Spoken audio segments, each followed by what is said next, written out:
Mayor Nutter, thank you so much for the opportunity to speak to this compelling issue. Tom, thank you so much. And to the leadership, I want to commend you for stepping forward to talk about an issue that is perhaps one of the toughest issues that we can talk about in America. Hard truths fall painfully on ears that don't want to hear and eyes that don't want to see. America is drunk on violence, and we're drowning in sorrow as we mourn the deaths and the consequences from it. So today I want to talk to you specifically about murder and the huge challenge it represents to our future. Indeed, as the mayors, we are the tip of the spear in this fight against murders. We are the generals in the war to secure peace and preserve freedom in our homeland, to form that more perfect union envisioned by our forebears, to establish justice, ensure domestic tranquility, and in this case, in fact, provide for the common defense, promote the general welfare, and yes, secure the blessings of liberty for ourselves and for our posterity. That is why my dear friend and my brother, Mayor Mike Nutter, has brought us together, he and I like ebony and ivory, on this issue through this city's United Initiative and all of our funders. As Mayor Goodman said just yesterday, we are the ones with the boots on the ground and our hands are in the soil. As mayors, we are at the scene after every murder. We get the call when the police officer gets shot. We pray with the families. We mourn and march in vigils lit by candlelight, hoping to pierce the darkness and find another way. And with eyes wide open, we are the ones that are forced to see in full flesh and blood the deadly consequences of our nation's horrible culture of violence. We mayors get the email or the text alerts, and by and large, they're exactly the same thing. Mr. Mayor, I'm sorry to inform you, but last night, in the middle of the night, shots rang out. We arrived at the scene. When we got there, we found a young African-American man laying face down in the middle of the street, 3 shots to the back of the head. There are no witnesses. There are no witnesses. Well, there are witnesses now. We are the ones who are being called on to witness that something is terribly wrong in our beloved land, from sea to shining sea. Last year in New Orleans, 193 of our fellow citizens were murdered, 193 tragic stories of wake and destruction and heartache. The common thread, nearly all victims were young African-American men who were killed by a young African-American man between the ages of 16 and 30. In 88% of the cases, they knew each other. And in almost all of the cases, they were unemployed, had dropped out of school and society too. These victims are flesh and blood. They're real people with faces and names, hopes and dreams. Reuben Brown, shot 11 times. Kendrell Glover, the 4th in her family to be killed on the streets of New Orleans. Bobby Jackson, ambushed, shot 15 times. Donovan Duger, shot dead in his front yard while his baby slept nearby. Bobby Battles, shot multiple times by 3 shooters with AK-47s. The names go on and on and on in a relentless drumbeat of death. Calvin Thomas, Kim Thompson, Kenneth Wilson, Cordell Jackson, Travis Thomas, Zachary Carpenter. But this senseless death is not unique to New Orleans, as Mayor Nutter just said. No. Young African-American men are being slaughtered on the streets of our cities. Murder is the wellspring for a river of pain, from the 7th Ward in New Orleans to the tough streets of North Philly, from the South Side of Chicago to Edmondson Heights in Baltimore and beyond, covering every corner of this nation in hurt. In 2012, 193 murders in New Orleans, 506 in Chicago, 419 in New York City, 126 in Oakland, 157 in Memphis, 331 in Philadelphia, 113 in St. Louis, 217 in Baltimore, 411 in Detroit, 37 in Camden, 75 in Columbus, 217 in Houston, 289 in Los Angeles, 89 in San Antonio, 57 in Boston, 69 in Miami, 39 in Minneapolis, 88 in our nation's great capital, and a lot more of that where that came from everywhere else in between. On average, 40 people are lost every day on the streets of America, and 40 more today before the Clyde struck 12 on Mandolin Bay. 15-year-old Hadia Pendleton, you all know, was killed the week after President Obama's inauguration in Florida, 3 shot dead outside of a nightclub on Saturday night in New York City in 24 hours. 8 shot, 3 dead. Washington, D.C., Stephen Horsley, David Lee Robinson, 2 teenagers got caught in the middle. San Francisco, 18-year-old Carl Mitchell. Avondale Estates, cab driver Derek Darcelin, shot and killed in a small town outside of Atlanta. The streets are taking a whole generation of mostly young African-American men, a whole generation of promises lost, and we will never know. We will never, never know what might have been.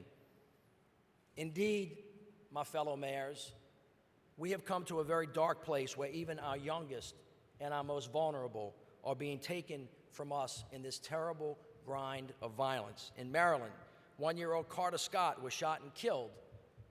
They were looking for his daddy. In Georgia, 14-year-old selling candy on Monday afternoon got shot in the stomach. In Providence, Rhode Island, at a cookout, it ended in gunfire. 14-year-old was hit. In Brooklyn, hit by a stray bullet, a little 11-year-old is likely paralyzed for life. In Chicago, a 6-month-old shot and killed while sleeping in her daddy's lap. And let's go full circle back to my great city, the city of New Orleans. 5-year-old Breonna Allen shot on the porch during her cousin's birthday party, her guts blown out by an AK-47. Kiera Holmes, on the eve of her 2nd birthday, which happened to be Christmas Eve, playing in the courtyard of the C.J. Pete housing development, felled by a bullet. And 2-year-old Jeremy Gallman died in his grandmother's arms while watching a parade. And finally, 8th grader Ricky Summers, shot dead behind an abandoned house. He was found the next day. He still had a school uniform on, Kip Academy, that was taking him out and up. Ricky's English class had been studying Langston Hughes. They had just finished a poem called A Dream Deferred. It reads, what happens to a dream deferred? Does it dry up like a raisin in the sun, or fester like a sore and then run? Does it stink like rotten meat, or crust and sugar over like syrupy sweet? Maybe it just sags like a heavy load, or does it just explode? Ricky's dreams were dreams not just deferred, they were denied. Their rich potential snuffed up like too many before him. What could have been for him and for us? You see, each violent act, no matter the victim, tears at our soul. Indeed, far after the blood is washed from the sidewalk and the wrecked body is cleaned away, the pain endures and the consequences roll on like mighty thunder. One murder leaves a wide wake of destruction, a long line of innocent victims, the young child who loses a father, a mother whose heart is broken, a family who is left alone, a community who has lost what might have been. And in a downward spiral, violence begets violence. One death causes the other dominoes to fall. The son of today's victim picks up the gun and becomes tomorrow's terrible tragedy. All this death, separated by time, geography, race, sex, and circumstances, are connected. They are all the strange fruit from the same poisonous tree. Indeed, each murder victim lays in a cold mass grave stretching across America, shared by tens of thousands, all casualties of this dreadful culture of violence that we in America have accepted and have ignored for too long. I want you to consider this for me. In the last 31 years, 1980 to 2011, 611,000 people, fellow Americans, were killed on the streets of America. That's more than all of the Americans that we lost in World War I, World War II, Korea, Vietnam, the Persian Gulf War, the war in Iraq, and the war in Afghanistan combined. And the cost is in both blood and treasure. Economists at UC Berkeley estimate that every murder drains $7 million from the community. So let's add it up. 193 murders in New Orleans last year, $1.3 billion lost. In 2000, the FBI put the number at 14,612 murders, a staggering $100 billion lost per year.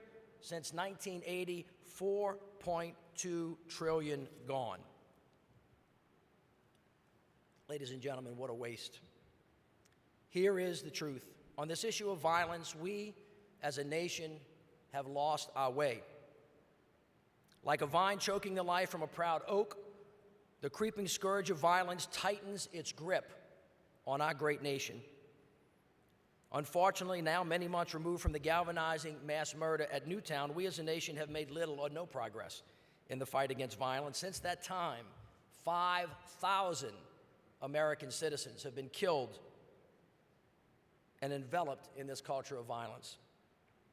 But usually, you see, the shooting is not at a school or in a movie theater or in a shopping mall.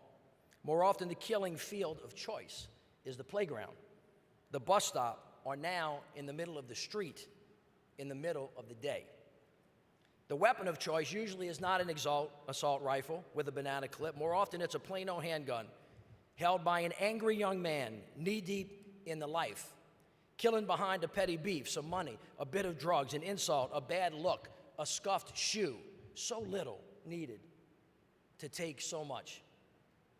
And it doesn't stop there. One murder flows into another. Revenge leads to paybacks. Reprisals lead to retributions, and the drumbeat of death goes on and on and on and on, day after day after day. Day turns into night, night turns into day. The sun falls, the sun rises, and the murder continues. Turning the tide in this is a huge challenge, but it can be done. In our cities, our mayors are being forced to take it on. In New Orleans, we've designed a cutting-edge plan. It's called NOLA for Life. It's tough, it's smart, it's holistic, and it hits the streets, much like Mayor Nutter is trying to do in Philadelphia, and Mayor Emanuel in Chicago, and Mayor Blake in Baltimore. The first step is to stop the shooting. You have to stop the bleeding. You've got to stop the death first. We've raised over $1 million for local service providers. We've beefed up our homicide unit. We've gotten smart with hotspot policing. We've established a new multi-agency gang unit. We've done all of it. But that's not all. We know that prevention and helping our young people and families succeed is the name of the game. As your mama said once, 1 ounce of prevention is worth a pound of cure. We've doubled the number of summer jobs for youth and created new job training and placement services through partnerships with local business and universities. We've launched Ceasefire New Orleans. We've launched Midnight Basketball to interrupt violence and to connect young men with resources they need. And on NOLA for Life days, hundreds of citizens come together to clean up crime hotspots. We're starting to see the results.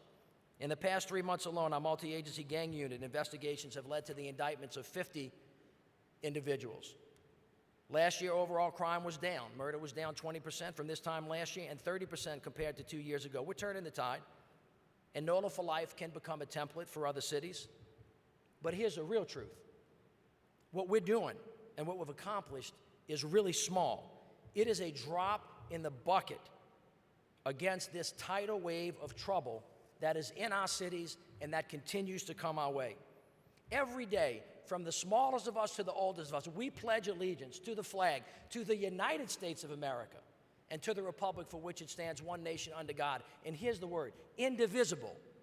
Indivisible with liberty and justice for all. Indivisible means one. It means not capable of being divided. A house divided against itself cannot stand. As a nation, when we work together, we cannot fail, and when we do, we can win. So here is the message for today. This is an emergency. It is a major threat to our nation's peace, our security, and our freedom.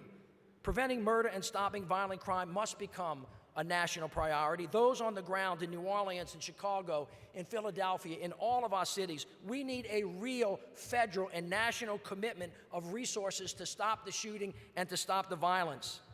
We are in the fight of our life, and honestly, I feel like the federal government has left us on the battlefield of war without the resources necessary to win this fight. We have to stand together, we mayors, like generals in wartime. We have to tell Congress and the President, this is where we need the surge. So hear this, Mr. President and Congress. The mayors of this nation are not a special interest group. We are the best partners that you will ever have. We are the warriors at the tip of the spear, helping to form this nation into a more perfect union. We are the ones where hope hits the streets. In New Orleans with NOLA for Life, we're aggressively attacking the problem, but simply put, it's going to take more resources to win the fight. Unfortunately, from what I can see all the way down from our little city, the debate in Washington is sadly superficial and it's partisan. The solutions put forth are divorced from the real-world reality on the streets of America's cities. Seems to me that they spend 99% of their time on 2% of the problem, more interested in rehashing divisive old arguments that don't really matter, like Emperor Nero fiddling as Rome burned. What we need on the ground is not a delicately worded piece of feel-good compromise legislation. No. This problem runs deep. It runs wide. Real solutions have got to be bigger and bolder. Congress can act today and actually do something to put the resources on the ground in the fight where they're needed most. We reduce violence by getting on the street. Democrats, Republicans, Congress, President Obama lock hands, find and build what should be common ground, and launch the newly reinvigorated COPS program to provide billions to hire new cops for community policing, just like Vice President Biden talked about the other day and President Clinton did in the 1990s. There is common ground here. Wayne LaPierre of the NRA wants cops in the schools. President Obama wants cops on the street corner. When was the last time the NRA and this President of the United States were one block away from each other? That's called common ground. They should get that done. In the 1990s, the federal government recognized their responsibility to take on the national challenge of violence. But now the well is dry. Federal grants have been slashed some more. The sequester is making it worse. Now, like a deadbeat dad on this issue, the federal government has walked away. No one seems to care, because if they did, and it was a national priority, they would do something about it. How do you know that? How do you know that? I want you to think about something. After September 11th, after that tragic event, we moved heaven and earth to fight terrorism because we were at risk. We found trillions of dollars that we spent prosecuting the wars in Iraq and Afghanistan and giving our soldiers what they needed to protect our freedom. Out of whole cloth, we created the Department of Homeland Security, and we created the TSA and immediately hired 60,000